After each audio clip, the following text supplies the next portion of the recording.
Incumplimiento de supuestos, parte 2.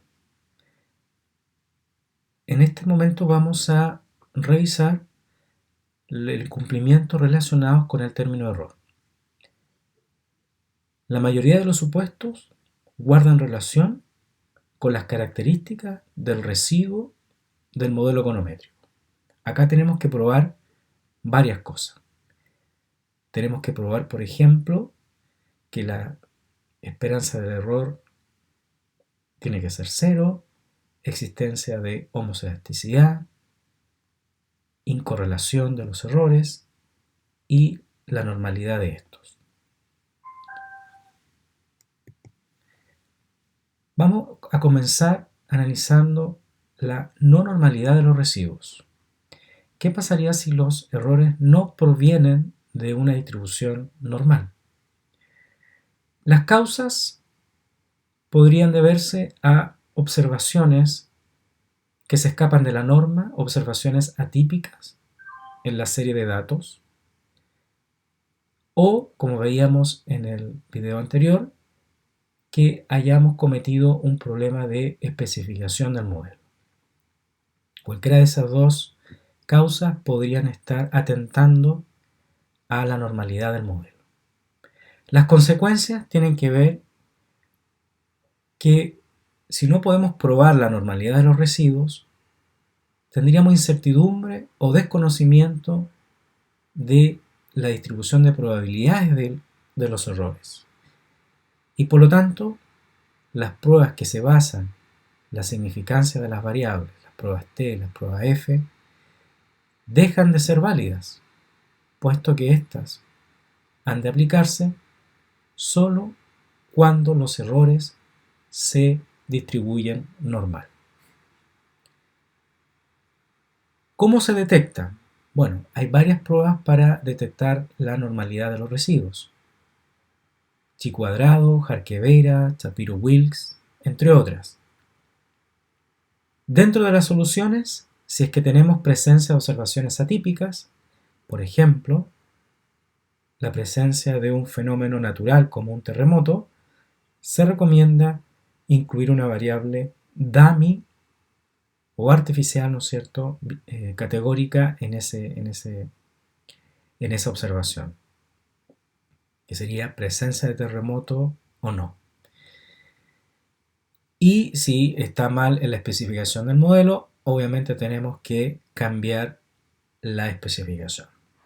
De esa manera corregimos la no normalidad de los residuos. Los contrastes para demostrar la normalidad de los residuos tienen que ver con la siguiente hipótesis nula. Vamos a suponer que la distribución de los errores es normal. Y la hipótesis alternativa es que no es normal y proviene de una distribución desconocida. En este caso, si rechazamos cualquiera que sea la prueba que utilicemos, pensemos en el valor P.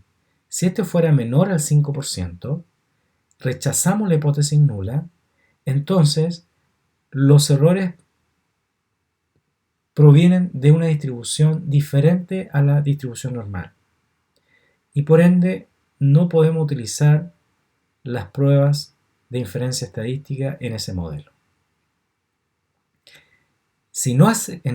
En cambio, si no rechazamos la hipótesis nula, vale decir, los errores se distribuyen normal, entonces las pruebas de inferencia estadística que arroja el paquete estadístico econométrico son válidas y podemos entonces pronunciarnos respecto de la significancia, por ejemplo, de las variables a través de la prueba T, a través de los intervalos de confianza, a través del valor P, las pruebas F, entre otras.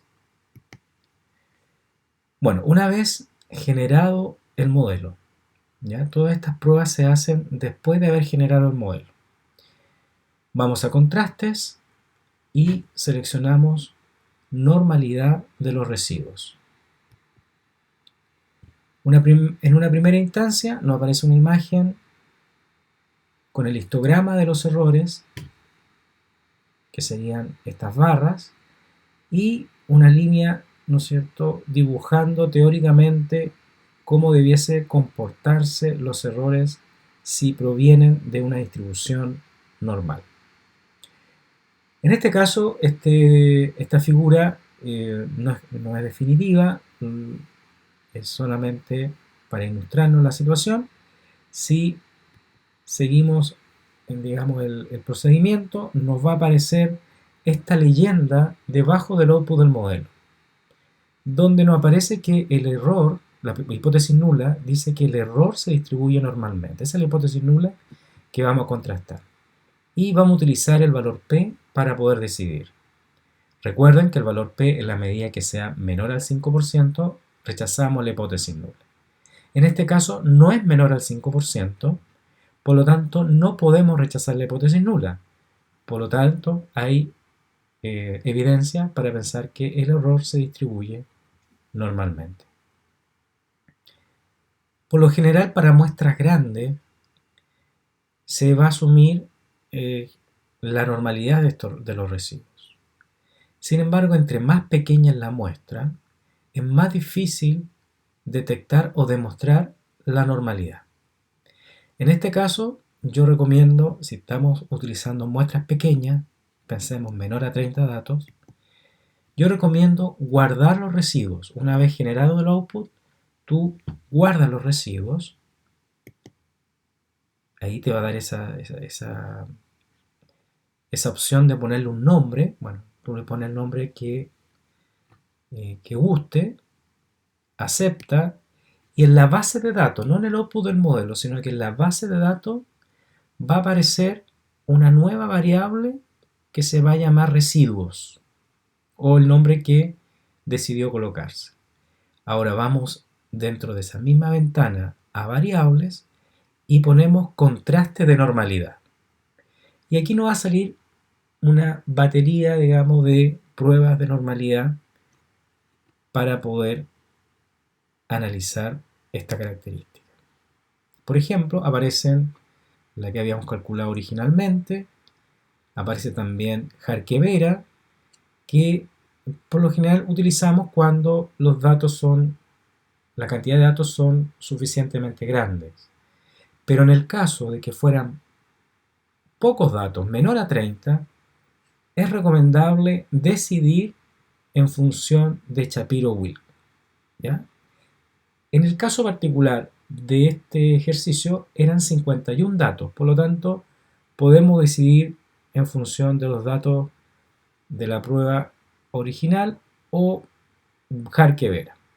Pero en el caso de que fueran menos de 30 datos, ahí yo sugiero decidir en función de la prueba Shapiro-Wilk.